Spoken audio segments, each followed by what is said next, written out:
विद्यार्थियों, कैसे हैं आप लोग। आज के वीडियो में हम क्लास 12 बायोलॉजी चैप्टर 1 पुष्पी पादपों में लैंगिक प्रजनन चैप्टर का मोस्ट इंपॉर्टेंट टॉपिक को पढ़ने वाले हैं। तो दोस्तों, आज के वीडियो में हम लघु बीजाणु जनन को पढ़ेंगे, जो कि बहुत ही इंपॉर्टेंट टॉपिक है आपके बोर्ड एग्जाम के लिए। तो आज के वीडियो में सबसे सरल तरीके से इस टॉपिक को क्लियर करने वाले हैं। तो अगर आप वीडियो अपने तो वीडियो को लाइक कर दीजिए, चैनल पर नए सब्सक्राइब कर दीजिए, बेल आइकन को प्रेस कर दीजिए, क्योंकि बोर्ड एग्जाम के हर सब्जेक्ट का हर इंपॉर्टेंट टॉपिक का वीडियो आपको चैनल पर डेली मिलता रहेगा। तो ये वीडियो को स्टार्ट करते हैं। देखिए, लघु बीजाणु जनन क्या होता है। लघु बीजाणुओं के निर्माण की संख्या ही लघु बीजाणु जनन कहलाती है। ऐसा भी आप परिभाषा लिख सकते हैं। तो देखिए, लघु बीजाणु जनन जानने से पहले आपको मातृ कोशिका के बारे में जानना जरूरी है। तो देखिए, मातृ कोशिका क्या होती है। जब बीजाणु जनन ऊतक में क्या होता है, समसूत्री विभाजन होता है, तो क्या होती है, उनकी संख्या में वृद्धि होती है, और जिससे जो हमें जो कोशिका प्राप्त होती है वो लघु बीजाणु मातृ कोशिका होती है। तो पहले इतने को हम लिख लेते हैं।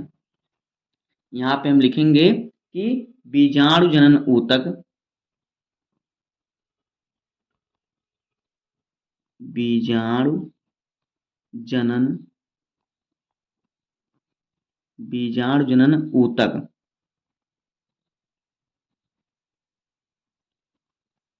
समसूत्री विभाजन के द्वारा, समसूत्री विभाजन द्वारा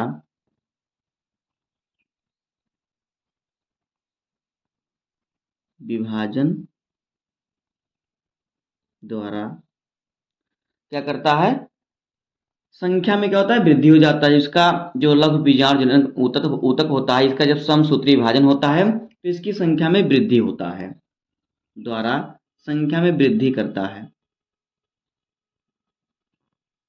संख्या में क्या करता है, वृद्धि करता है, वृद्धि करता है। जब ये अपनी संख्या में वृद्धि करता है तो जिससे क्या होता है, जिससे प्राप्त प्रत्येक जो द्विगुणित कोशिका होती है वो लघु बीजाणु मातृ कोशिका कहलाती है। तो यहाँ पे लिखेंगे जिससे प्राप्त, जिससे प्राप्त जो द्विगुणित कोशिका होती है, प्रत्येक द्विगुणित, प्रत्येक द्विगुणित कोशिका जो होती है क्या कहलाती है, लघु बीजाणु मातृ कोशिका कहलाती है, लघु बीजाणु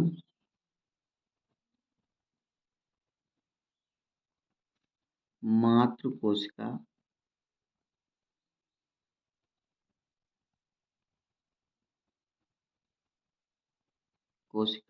कहलाती है।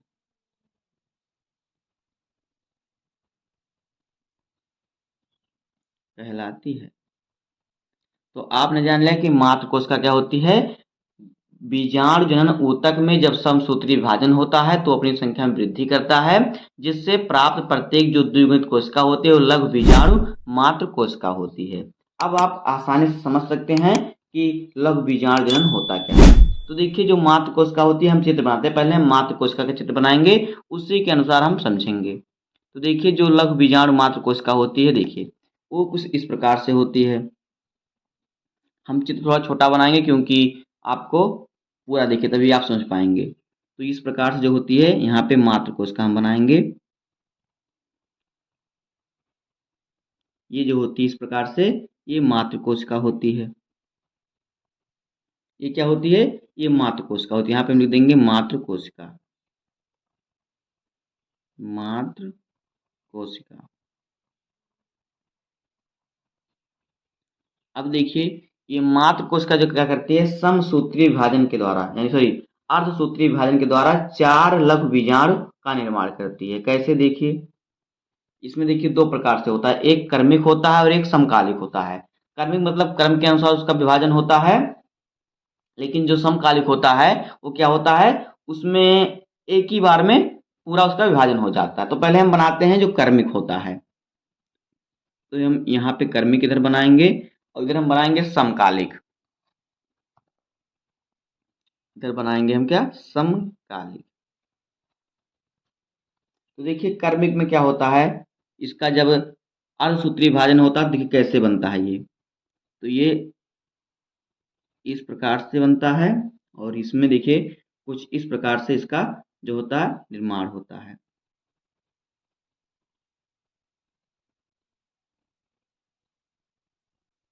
जिस प्रकार से मैं चित्र बना रहा हूँ इसी प्रकार से आपको भी क्या करना है, चित्र बनाना है।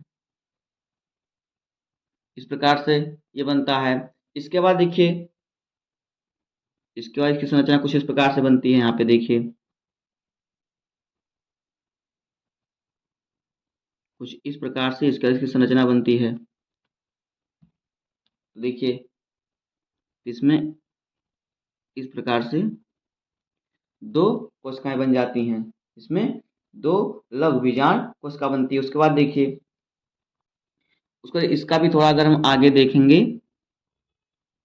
देखिए इसका निर्माण कैसे होगा। थोड़ा और आगे जब इसको देखेंगे तो हमारा इस प्रकार से ये बनेगा।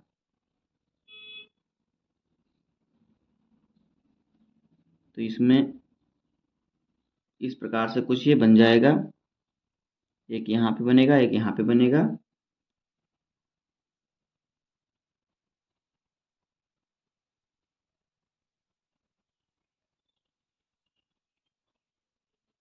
उसके बाद यहाँ पे बनेगा।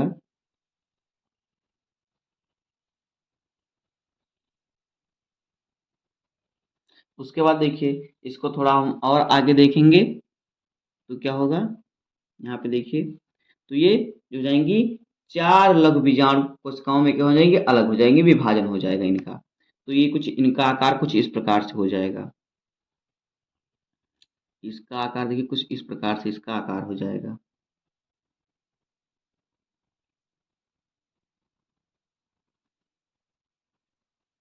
जिस प्रकार से मैं बना रहा हूँ अगर इसी प्रकार से आप भी बनाएंगे तो आपका थोड़ा भी चित्र में गलती नहीं होगी।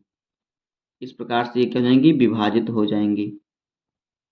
तो ये तो हमारा जो है ये कर्मिक हो गया। इसका कर्मिक रूप में अगर ये कर्मिक विभाजन होता है तो इस प्रकार से होता है इनका। तो यहाँ पे हम लिख देंगे कर्मिक, कर्मिक प्रकार। तो देखिए जब मात्र कोशिका क्या क्या होता है, अर्धसूत्री विभाजन होता है। तो इसमें देखिए क्या होता है, इसमें चार क्या बनती है, इसमें चार लघु बीजाणु क्या है, कोशिकाएं बन जाती है। इसमें चार लघु बीजाणु मात्र कोशिका का निर्माण होता है। इस प्रकार से यहाँ पे देखिए ये क्या है, इसमें चार लघु बीजाणु बन गए। उसके बाद देखिए हमारा क्या कर्मिक प्रकार का हो गया। अब देखिए हम समकालिक प्रकार देखिए कम समय में जो होता है। ये तो कर्मिक यानी क्रम क्रम से इसका विभाजन होता है, इसका जो निर्माण होता है। लेकिन जो समकालिक होता है, कुछ पौधों में क्या होता है, कर्मिक होता है, कुछ पौधों में समकालिक होता है। तो जिसमें समकालिक होता है उसमें देखिए कैसे होता है, जिसमें समकालिक मतलब कम समय लगता है। तो यहाँ पे लिख लेते हैं समकालिक प्रकार, समकालिक प्रकार।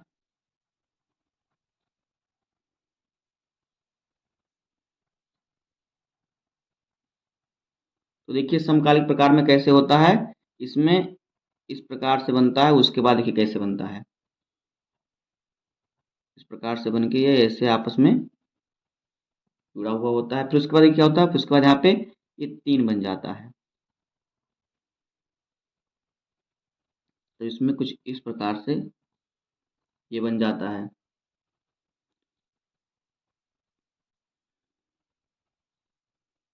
इसी प्रकार से आपको भी क्या करना है, चित्र बनाना है। बिना देखे भी आप बना सकते हैं कि देखिए मैं बिना देखे ही बना रहा हूँ। उसके बाद देखिए अब किस प्रकार से बनता है। आपके देखिए अगर आपके बुक में चित्र कुछ अलग प्रकार से दिया हो तो दिक्कत नहीं, क्योंकि समझने के लिए चित्र दिया रहता है।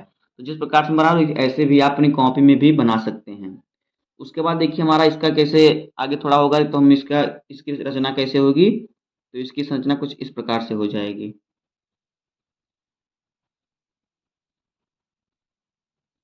इस प्रकार से कुछ इसकी संरचना जो है हो जाएगी। और फिर यहाँ पे इस प्रकार से हो जाएगा। तो एक यहाँ पे बन जाएगा, एक यहाँ पे और एक यहाँ पे। इसके बाद थोड़ा हम और इसकी आगे संरचना देखेंगे तो देखिए कैसे बनेगा। तो ये कैसे हो जाएगा, तो यहाँ पे देखिए तब ये कुछ इस प्रकार से हो जाएगा।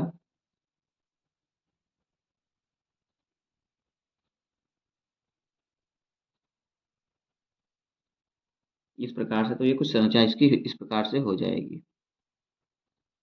तो देखिए, एक यहाँ पे बनेगा, एक यहाँ पे और एक यहाँ पे और एक बीच में। तो इस प्रकार से देखिए दोनों में हमारी क्या होती हैं, दोनों में हमारे क्या बने, दोनों में हमारे 4 लघु बीजाणु बने। जब इसका मात्र कोशिका का क्या हुआ, अर्धसूत्री विभाजन हुआ तो हमारा क्या बनता है, हमारा 4 लघु बीजाणु बनता है। क्रमिक होता है तो क्रम से बनता है, समकालिक होता है तो एक ही बार में देखिए 4 इस प्रकार से बन जाता है। क्रमिक का इस प्रकार से बनता है, जो होता है पहले इस प्रकार से होता है, फिर इस प्रकार से, फिर इस प्रकार से होता है, तब 4 लघु बीजाणु बनते हैं। लेकिन जो समकालिक होता है उसमें डायरेक्ट बन जाता है इस प्रकार से जल्दी इसमें होता है, तो इस प्रकार से इसकी जो होता है क्रिया थोड़ी तीव्र गति से होती है। तो इस प्रकार देखिए इसमें क्या हो गए, 4 लघु बीजाणु का निर्माण हुआ। अब देखिए ये चारों लघु बीजाणु देखिए आपस में जुड़े हुए हैं, तो इन्हें ये कहते हैं चतुष्क लघु बीजाणु या फिर लघु बीजाणु चतुष्क। दोनों में दोनों एक ही है, बस ये क्रमिक प्रकार है, ये समकालिक प्रकार का, यानी ये क्रम से होता है, ये जल्दी टाइम में हो जाता है, समकालिक यानी कम समय में हो जाता है। अब देखिए जो यही चतुष्क लघु बीजाणु हैं, यानी चारों लघु बीजाणु हैं, यही क्या होते हैं जब अलग अलग हो जाते हैं, जब ये बड़े होंगे परिपक्व होंगे तो ये अलग अलग हो जाएंगे चारों, और अलग अलग होकर क्या करेंगे, परागकणों का निर्माण करेंगे। बस यही होता है लघु बीजाणु जनन। तो इसी को हम लिख देंगे तो हमारा ये कंप्लीट हो जाएगा। तो आइए इसी को हम यहाँ पे लिखते हैं। तो देखिए यहाँ पे आपको लिखना है कि लघु बीजाणु मात्र कोशिका, यहाँ पे लिखेंगे लघु बीजाणु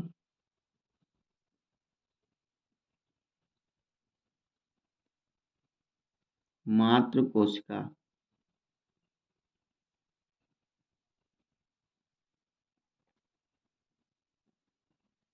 लघु बीजाणु मात्र कोशिका अर्धसूत्री विभाजन के द्वारा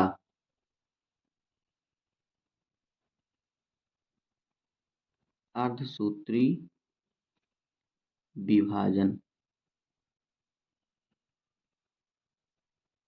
विभाजन के द्वारा या फिर विभाजन करके चारों लघु बीजाणु का निर्माण करती है। चारों लघु बीजाणु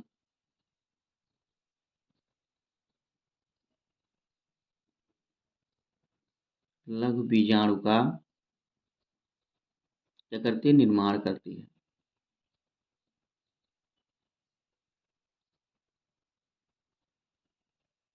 निर्माण करती है। चारों लघु बीजाणु यहाँ पे आप लिख सकते हैं, तभी बैठेगा, क्योंकि चारों हम लिख दिया तो लघु बीजाणु हो जाएगा। अगर 4 है तो लघु बीजाणु लिख सकते थे, तो लघु बीजाणु मात्र को इसका अर्धसूत्री विभाजन करके चारों लघु बीजाणुओं का क्या करती है, निर्माण करती है। उसके बाद देखिए आगे हमें लिखना है, चित्र तो आपने समझ ही लिया है। फिर जो चारों लघु बीजाणु होते हैं आपस में जुड़ जाते हैं, यहाँ पे देखिए जुड़े हुए हैं, तो यहाँ पे लिखेंगे चारों लघु बीजाणु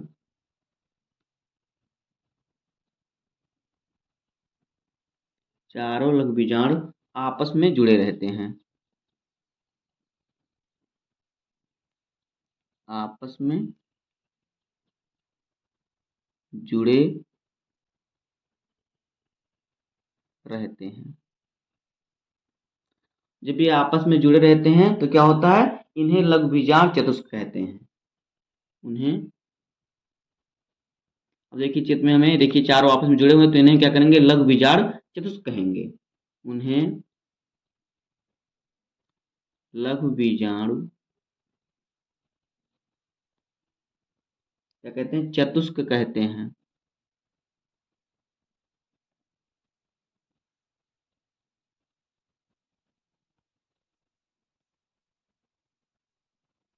लघु बीजाणु चतुष्क कहते हैं। अब देखिए यही चतुष्क जब परिपक्व हो जाते हैं, यानी जब ये और बड़े हो जाते हैं, परिपक्व हो जाते हैं, देखिए क्या होता है, यही चतुष्क परिपक्व होकर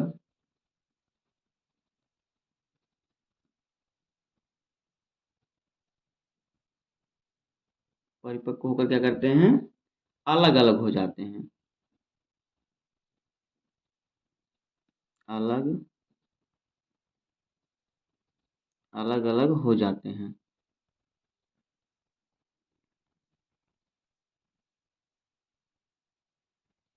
जब ये अलग अलग हो जाते हैं तब क्या होता है, जब ये अलग अलग हो जाते हैं और क्या करते हैं, चारों परागकणों का निर्माण करते हैं। तो क्या करते हैं देखिए,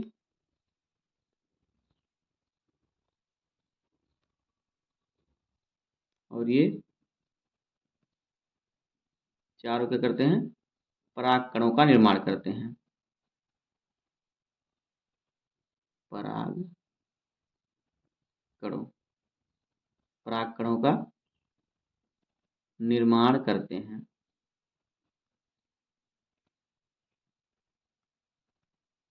करते हैं। देखिए यहाँ पे पा पे एक मात्रा लग गया, तो ये थोड़ा क्या है, गलत है, तो इस प्रकार से समझ लीजिएगा, ये पा है। तो ये क्या करते हैं, चारों परागकणों का निर्माण करते हैं। ये जो चारों हैं क्या करते हैं, परागकणों का निर्माण करते हैं। यही होता है लघु बीजाणु जनन। तो दोस्तों उम्मीद करता हूँ आपको वीडियो पसंद आ गया होगा। अगर आपको वीडियो पसंद आया हो तो वीडियो को लाइक कर दीजिए और टॉपिक समझ में आया हो तो चैनल को सब्सक्राइब कर दीजिए, क्योंकि बोर्ड एग्जाम के हर सब्जेक्ट का हर इंपॉर्टेंट टॉपिक का वीडियो आपको इस चैनल पर डेली मिलता रहेगा। तो मिलते हैं किसी नेक्स्ट वीडियो में, तब तक के लिए धन्यवाद। जय हिंद।